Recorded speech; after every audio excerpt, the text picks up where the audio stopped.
Hello children, welcome to Poonam study point. आज हम class 8 की बहुत जरूरी एक्सरसाइज यानी एक्सरसाइज 2.6 को सॉल्व करने वाले हैं, जो chapter 2 linear equation in one variable से है।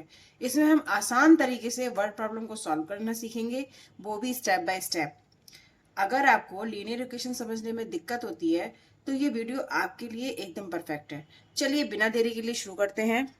तो हमारा क्वेश्चन है हमारा 2.6 का क्वेश्चन नंबर फर्स्ट। इसमें गिवन है 8x - 3/3x is equal to 2। तो देखिए यहाँ पर हमारा जो मोटो है वो x की वैल्यू फाइंड करना है। अब x की वैल्यू फाइंड करने के लिए हमें किसी भी नंबर को या फिर किसी भी डिजिट को यहाँ पर ट्रांसफर करना पड़े या फिर हमें उसको क्रॉस मल्टीप्लिकेशन करना पड़े। बस हमारा मकसद यहाँ पर यही होगा कि हमें x की वैल्यू फाइंड करनी है। तो देखिए हमें यहाँ पर कौन कौन से काम करने होंगे, यहाँ पर ये देखेंगे हम। तो देखिए यहाँ पर है 8x - 3/3x is equal to 2। जब हमें फाइंड करनी है हमें x की वैल्यू, तो हमें यहाँ पर सबसे पहले क्या करना पड़ेगा, इसके नीचे 1 मान लीजिए और इसे क्रॉस मल्टीप्लाई कर दीजिए। जिससे क्या होगा कि ये लीनियर में बन जाएगी इक्वेशन। तो 1 की मल्टीप्लाई जब आप 8x - 3x से करोगे तो आप उसको इस तरीके से लिख सकते हो, इज इक्वल टू 2 की मल्टीप्लाई आप 3x से करोगे। ठीक है, इस तरीके से।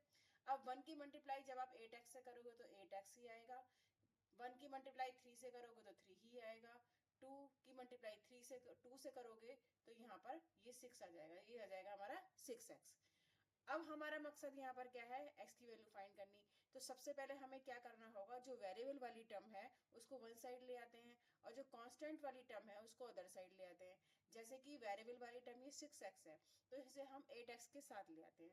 तो 8x जब हम इज इक्वल टू के इधर साइड लेकर आएंगे 6x को, तो अभी क्या है ये प्लस में है, इधर आकर हो जाएगा माइनस में, क्योंकि साइन हो जाते हैं चेंज।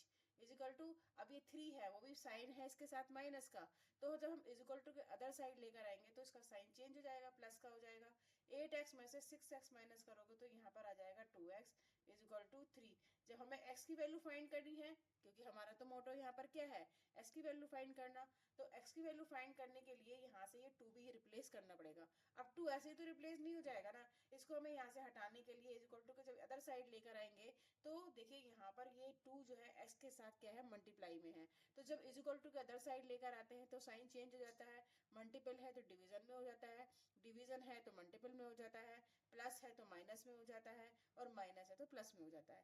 यहाँ पर ये 2x के साथ मल्टीपल में है, तो जब आप इज इक्वल टू के अदर साइड लेकर आओगे तो ये डिवीजन में हो जाएगा। तो ये हो जाएगा हमारा 3/2।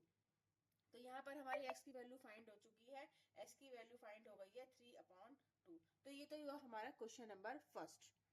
नेक्स्ट हमारा आता है क्वेश्चन नंबर सेकंड। इसमें क्या है कि हमें यहाँ पर भी क्या है, x की वैल्यू फाइंड करनी है। उसके लिए हमें क्या करना पड़ेगा कि हमें पहले लीनियर में बनानी पड़ेगी ये इक्वेशन। तो इसके नीचे आप 1 मान लीजिए और क्रॉस मल्टीप्लाई कर दीजिए, जिससे कि ये जो इक्वेशन है वो लीनियर में बन जाए। तो 9x की मल्टीप्लाई जब 1 से करोगे तो 9x ही आएगा, क्योंकि किसी भी डिजिट की मल्टीप्लाई आप 1 से करते हो तो वही आता है। तो ये 9x ही आ गया। 15 की मल्टीप्लाई आप किससे करोगे, 7 - 6x से। तो 7 - 6x आप ब्रैकेट के अंदर लिख सकते हो, क्योंकि अभी यहाँ पर हमें इसको ब्रैकेट को ओपन करके सारी टर्म्स को मल्टीप्लाई करना है। तो 15 की जब 7 से मल्टीप्लाई करोगे तो क्या आएगा, 105। तो 105 हमने यहाँ पर लिख दिया। अब हमारा 15 की मल्टीप्लाई 6 से करनी होगी, तो यहाँ पर 90 आ जाएगा, ये x हो गया। अब हमें x वाली टर्म को वन साइड लेना है, क्योंकि वेरिएबल वाली टर्म हम जब एक साइड ले लेंगे और कांस्टेंट वाली टर्म अदर साइड ले लेंगे तो हम x की वैल्यू इजीली फाइंड कर लेंगे। तो 9x यहाँ पर इज इक्वल टू के इधर है, इसको हम एज इट इज रहने देंगे। और जो 19x है जब हम इज इक्वल टू के अदर साइड लेकर आएंगे तो ये अभी क्या है, माइनस में है। अब इसमें प्लस में हो जाएगा, क्योंकि हम इज इक्वल टू के अदर साइड लेकर आ रहे हैं। तो ये 90x हो जाएगा इज इक्वल टू 105 यहाँ पर बच गया।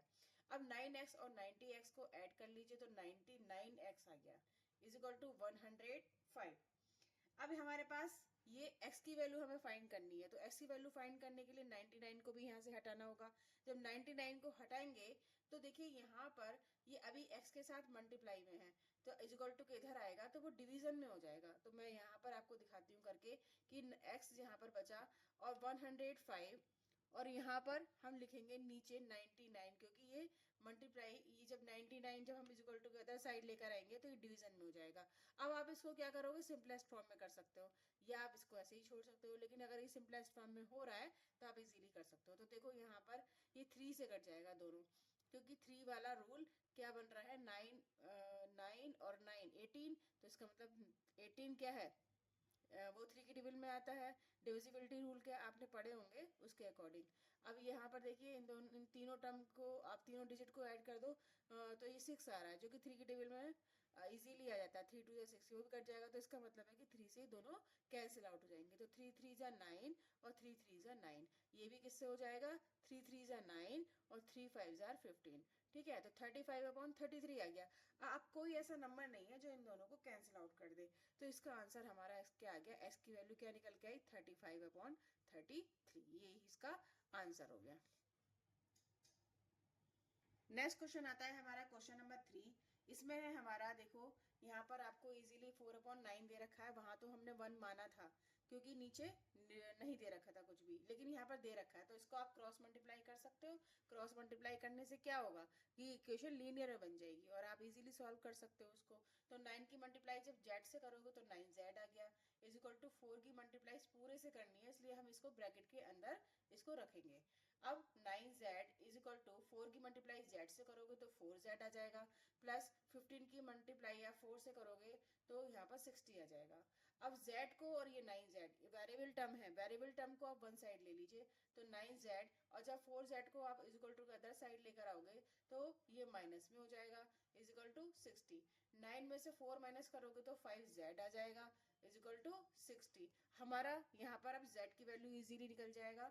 तो z की वैल्यू निकालने के लिए क्या करना पड़ेगा हमें, 60 के नीचे यानी डिवीजन में आ जाएगा ये 5, क्यों, क्योंकि 5 z के साथ मल्टीपल में है। तो अब इसको आप इजीली काट सकते हो, 5 1 जा 5, 5 2 जा 10। तो यहाँ पर आप देख रहे हो कि z की वैल्यू कितनी आई है, 12 आ गई। तो ये हमारा सॉल्व हो गया, इसका आंसर आ गया। नेक्स्ट क्वेश्चन देखेंगे हम। यहाँ पर जब हम क्वेश्चन नंबर 4 की बात करते हैं तो यहाँ पर क्या है कि आपको ये डिवीजन में दे रखा है, ठीक है, माइनस का 2/5 दे रखा है, तो इसको आप लीनियर में इजीली बना सकते हो क्रॉस मल्टीप्लाई करके। 2 की मल्टीप्लाई इस पूरी टर्म से करोगे, 5 की मल्टीप्लाई इस पूरी टर्म से करोगे, तो -2 की मल्टीप्लाई जब 2 - 6y से करोगे इज इक्वल टू 5 की मल्टीप्लाई 3y +4 से करोगे, ठीक है। अब 2 की मल्टीप्लाई 2 से करोगे तो 4 आ जाएगा, साइन आ जाएगा माइनस का, माइनस की मल्टीप्लाई माइनस से करोगे तो प्लस आएगा, और 2 की मल्टीप्लाई 6 से करोगे तो 12 आ जाएगा। ये y इज इक्वल टू 5 की मल्टीप्लाई 3 से करोगे तो 5 3 जार 15 आ जाएगा, y प्लस 5 4 जार 20। अब y वाली जो टर्म है यानी वेरिएबल जो वाली टर्म है वन साइड ले लीजिए, और कांस्टेंट वाली टर्म वन साइड ले लीजिए। तो 12y को आप इधर ही रहने दीजिए, ये 15y is equal to other side ले आइए, तो ये माइनस का हो जाएगा क्योंकि साइन चेंज हो जाते हैं। इज इक्वल टू यहाँ पर बचा 20, और ये माइनस का 4 जब is equal to other side लेकर आएंगे तो ये प्लस का हो जाएगा, ठीक है। अब 12 और ये माइनस का 15 है, तो यहाँ पर बचेगा 3y, वो भी साइन किसका, माइनस का, क्योंकि 15 क्या है, बड़ा डिजिट है 12 से, और 15 के आगे माइनस का साइन है, और एक प्लस और एक माइनस होता है तो हमें माइनस करना पड़ता है। इज इक्वल टू ये हो जाएगा ऐड होने के बाद 24। y की वैल्यू यहाँ पर आप इजीली निकाल सकते हो 24, और ये 3 डिवीजन में आ जाएगा, वो भी साइन के साथ माइनस के, तो यहाँ पर 3 8 जा, यहाँ पर कितना आएगा, सॉल्व करने के बाद 3 8 जा 24, तो ये -7 लिए हुए हैं, तो y की वैल्यू हमारी आ गई -8। तो ये हो गया हमारा आंसर। नेक्स्ट क्वेश्चन देखेंगे हम। तो अब आता है हमारा क्वेश्चन नंबर 5, इसको सॉल्व करेंगे, क्रॉस मल्टीप्लाई करेंगे, यहाँ पर भी हमारा यही काम होगा। 3 की मल्टीप्लाई इस पूरी टर्म से करेंगे और -4 की मल्टीप्लाई इस पूरी टर्म से करेंगे। तो यहाँ पर हम लिखेंगे 3 multiply by 7y plus 4 is equal to -4, और ब्रैकेट के अंदर लिखेंगे y प्लस 2। अब आप इसको सॉल्व करिए, 3 7 जा 21 प्लस 5 4 जा 12 इज इक्वल टू -4 की मल्टीप्लाई y से करोगे तो माइनस का 4y आ जाएगा, और -4 की मल्टीप्लाई +2 से करोगे तो यहाँ पर आ जाएगा माइनस का 8, ठीक है। अब 12y और माइनस का 4y ये वेरिएबल टर्म है, इनको आप एक साइड ले आइए, तो 21y, और ये जब इज इक्वल टू के इधर लेकर आएंगे तो ये प्लस का 4y आ जाएगा, इज इक्वल टू माइनस का 8, और ये 12 जब इज इक्वल टू के अदर साइड लेकर आओगे तो ये माइनस का 12 आ जाएगा। अब 21 में 4 ऐड करोगे तो कितना आएगा, 25y is equal to minus का 12 और माइनस का 8 हो जाएगा माइनस के 20, ठीक है। अब यहाँ पर क्या माना, वैल्यू आ गई y की माइनस का 20/25। अब आप इसको यहाँ पर सिंपलेस्ट फॉर्म में कर सकते हो, तो यहाँ पर 4 से ये 5 से कट जाएगा, 5 4 जा 20 और 5 5 जा 25, तो माइनस का 4/5 यहाँ पर आंसर आ गया, जो क्या है y की वैल्यू आ गई। यही इसका सॉल्यूशन है। तो ये हुआ हमारा question number 5 complete. Next question देखेंगे। नेक्स्ट क्वेश्चन करेंगे हम नेक्स्ट वीडियो में। अगर ये क्वेश्चन आपको समझ आए हैं तो वीडियो को लाइक और चैनल को सब्सक्राइब जरूर करें। नेक्स्ट वीडियो में हम एक्सरसाइज 2.7 भी करेंगे, लेकिन पहले हम करेंगे क्वेश्चन नंबर 6 to 10 तक। तो जुड़े रहिए पूनम स्टडी पॉइंट के साथ। For watching.